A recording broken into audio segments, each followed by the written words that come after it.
안녕하세요. 자, 오늘은 과일류 들어가 보도록 할게요. 앞에 잠깐 채소류 부분 보도록 할게요. 자, 11장 채소류 및 과일류 나와 있는 부분에서 채소류 부분에서는 자, 그 분류를 할 때 잎을 먹느냐 엽채, 줄기를 먹느냐 경채, 뿌리를 먹느냐 근채, 그 다음에 과일을 먹느냐 과채, 꽃을 먹느냐 화채, 그 다음에 열매, 종실 이렇게도 나누었다라는 게 있었고요. 그 다음 넘기셔서 자, 신선도 이러한 내용이 있었고, 조리를 할 때 수용성 물질 날아간다라는 것이 있었고요. 휘발되는 것도 있다라고 했었고요. 그리고 황 성분을 갖고 있는 것들은 바로 초반에 뚜껑을 열어서 휘발성 물질을 날려라 이런 내용들도 있고요.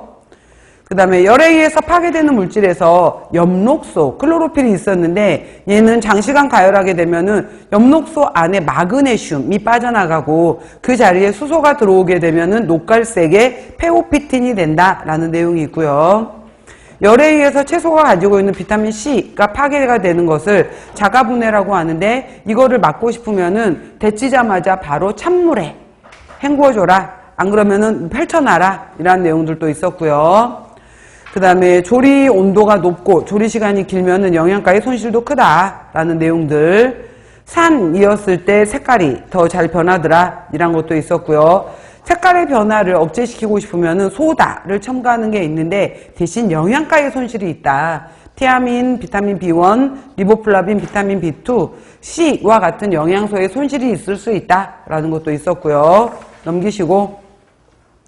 자, 색깔 변화 알아놓자라고 해서 초록초록 클로로필은 지용성이었어요. 그래서 그림 보시면은 가운데 포르피린 링 구조 속에 마그네슘이 들어있다라고 했던 거 햄 구조를 가지고 있었고요. 피톨키라는 것을 갖고 있어서 지용성을 띄었다라는 게 있었어요. 자, 85페이지 그림으로 설명할게요. 클로로필에서 가열을 하게 되면은 마그네슘이 빠져나오게 되면서 산이 들어가게 되면은 녹갈색의 페오피틴이 되더라. 계속해서 산이 진행이 되게 되면 피톨키가 떨어져 나가면서 아예 갈색의 페오포바이드 누렇게 뜨는 거 페오포바이드가 된다라는 게 있었고요. 다시 위로 올라가서 클로로필라제나 알칼리가 작용을 하게 되면은 피톨키가 떨어져 나가면서 수용성이 되더라. 바로 수용성이 되는 성질이 초록물이 됐던 것이 클로로필라이드였다라는 거 기억하시면 되고요. 만약에 이 상태에서 이제 가열이 되면서 산으로 내려가면 밑에 아랫방향 페오포바이드로 되는 거고, 만약에 알칼리 처리를 해서 계속해서 알칼리로 간다면 맨 오른쪽에 있는 클로로필린으로 고정이 된다라는 내용이 있었어요. 맨 아래 금속이온에 의한 변화에서 바로 이제 우리가 완두콩통조림에서는 그대로 초록초록 유지되던데요. 이거는 가운데 구리가 들어가서 구리 클로로필이 되면서 색깔을 유지했다라는 내용이 있었어요. 넘기시고.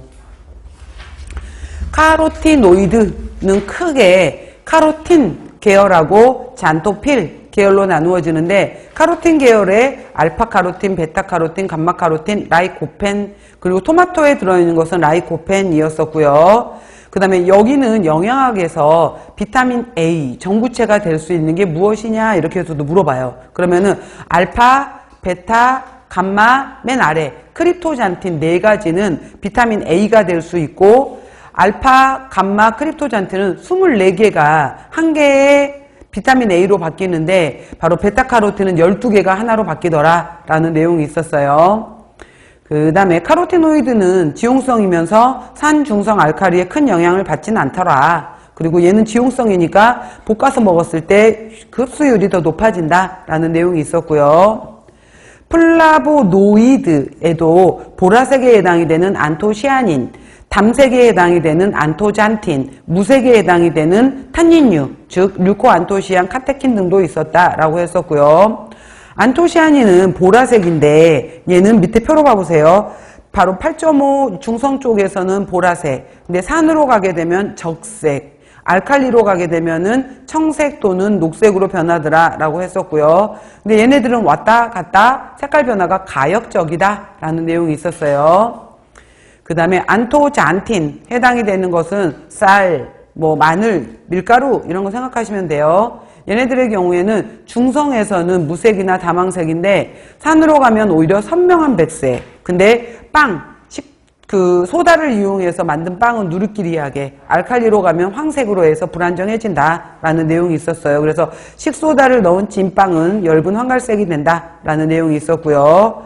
그 다음에 예전에는 바로 레드비트, 사탕무, 근대, 순무 이런 것들의 보라색을 안토시아닌이야 라고 했었는데 봤더니 구조가 달라. 그래서 얘네들은 베탈레인이라는 색소로 따로 뺐다라고도 설명했어요. 베탈레인까지. 자, 넘기시고 이제